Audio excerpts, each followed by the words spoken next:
ଜବରଦସ୍ତ ମାଡି ପିଟିକିରି ନବା ପାଇଁ ଯୋଜନା କରିଥିଲେ। ଯେହେତୁ 20ଟି ଗ୍ରାମର ଗ୍ରାମବାସୀ ଏକତ୍ରିତ ହୋଇ କୋଶଳା ରାସ୍ତାଟି ସେମାନେ ବି ବ୍ୟବହାର କରୁଛନ୍ତି, କୋଚିନ୍ଟା ଆଡୁ ବି ଲୋକ ବ୍ୟବହାର କରୁଛନ୍ତି।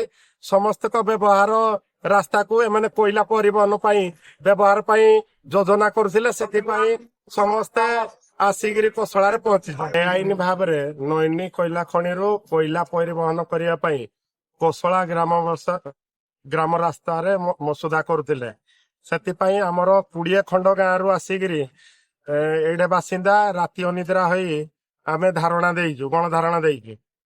ଯେହେତୁ ଭାରତ ସରକାରଙ୍କର ଆଇନ ଅଛି 29 କିଲୋମିଟର ଜରପଡା ରେଲୱେ ସାଇଡିଂ ଯିବ ଓ CHP ମାଧ୍ୟମରେ କୋଇଲା ପରିବହନ ହବ। ସେଟାକୁ ନ କରିକିରି ଜବରଦସ୍ତ ଆମର କୋଶଳା ଗ୍ରାମ ରାସ୍ତାରେ ପରିବହନ ପାଇଁ ମସୁଧା କରିଥିଲେ। ସେଥିପାଇଁ ଆମେ ଗଣ ଆନ୍ଦୋଳନ ଜାରି ରଖିଛୁ। କଣ ନିଷ୍କର୍ଷ ବାହାରିଲା ଆଜି ଯୋଉ ବର୍ତ୍ତମାନ କିଛି ବି ନିଷ୍କର୍ଷ ବାହାରିଲାନି। ସାର୍ ମାନେ ଆମକୁ କହିଲେ ଆମେ ଆପଣଙ୍କ କଥା ନେଲୁ, ଆମେ କଥା ହେଇକିରି ଆପଣଙ୍କୁ ଜଣେଇବୁ। ଏତେ ମାତ୍ରାରେ ପୁଲିସ କଣ ପାଇଁ ରାତି ଅଧରେ ଜବରଦସ୍ତ ମାଡି ପିଟିକିରି ନବା ପାଇଁ ଯୋଜନା କରିଥିଲେ।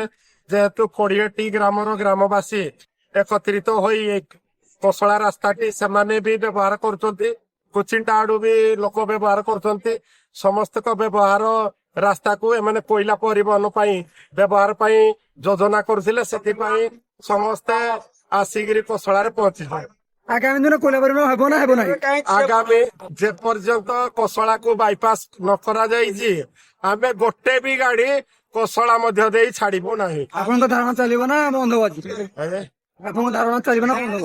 ଧାରଣା କଣ୍ଟିନ୍ୟୁ ହବ ଯେପର୍ଯ୍ୟନ୍ତ ପ୍ରଶାସନ ଆମ ଦାବି ନ ଶୁଣିଛି, ସେ ପର୍ଯ୍ୟନ୍ତ ଧାରଣା କଣ୍ଟିନ୍ୟୁ କରିବ।